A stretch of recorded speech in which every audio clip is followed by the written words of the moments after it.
झाला, काय प्रकरण होतं आणि किती दिवसांची पोलीस कोठडी देण्यात आली होती? हे जे TCS कंपनीचं प्रकरण आहे त्याच्यामध्ये SITने आज 4 आरोपींना पोलीस कस्टडीसाठी माननीय कोर्टामध्ये हजर केलेलं होतं. SIT जे तपास करतायत ते 9 गुन्हे जे आहेत त्यापैकी हा जो गुन्हा आहे त्या गुन्ह्यामध्ये एका पीडित पुरुषाने कंप्लेंट दिलेली होती. तर त्यांचा मानसिक आणि लैंगिक छळ करणे, त्यांच्या धर्माचा अपमान करणे आणि त्यांच्या धार्मिक भावना दुखावण्या याबाबतचा हा गुन्हा होता. तर SIT तर्फे आम्ही माननीय कोर्टामध्ये हजर राहून हा गुन्हा गंभीर स्वरूपाचा आहे, गुन्ह्याची व्याप्ती मोठी आहे. याच्यामध्ये राष्ट्रीय महिला आयोगाने पण दखल घेऊन या गुन्ह्यांची गंभीर दखल घेऊन ते पण तपास करताय आणि इतर पण ज्या कुठल्या यंत्रणा आहे त्या पण या गुन्ह्यांच्या संदर्भात माहिती घेऊन त्यांची पण चौकशी सुरू आहे.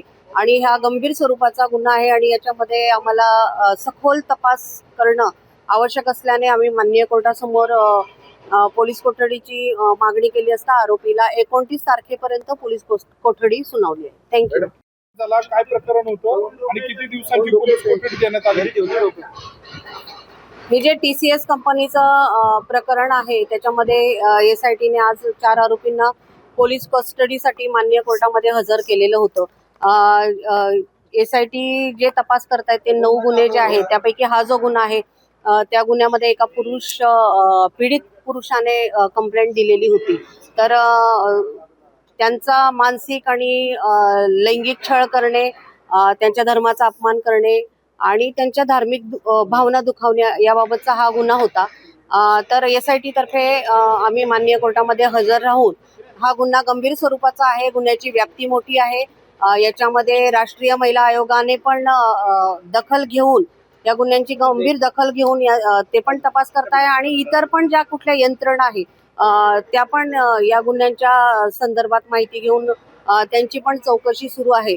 आणि हा गंभीर स्वरूपाचा गुन्हा आहे आणि याच्यामध्ये आम्हाला सखोल तपास करणं आवश्यक असल्याने आम्ही माननीय कोर्टासमोर पोलीस कोठडीची मागणी केली असता आरोपीला 29 तारखेपर्यंत पोलीस कोठडी सुनावली आहे. थँक्यू. महाराष्ट्रातील सर्व बातम्यांचे विश्वासार्ह व्यासपीठ. सकाळच्या सर्व सोशल मीडिया प्लॅटफॉर्मला लाईक, फॉलो आणि सबस्क्राईब करा. तसंच सर्व नोटिफिकेशनसाठी बेल आयकॉन प्रेस करायला विसरू नका.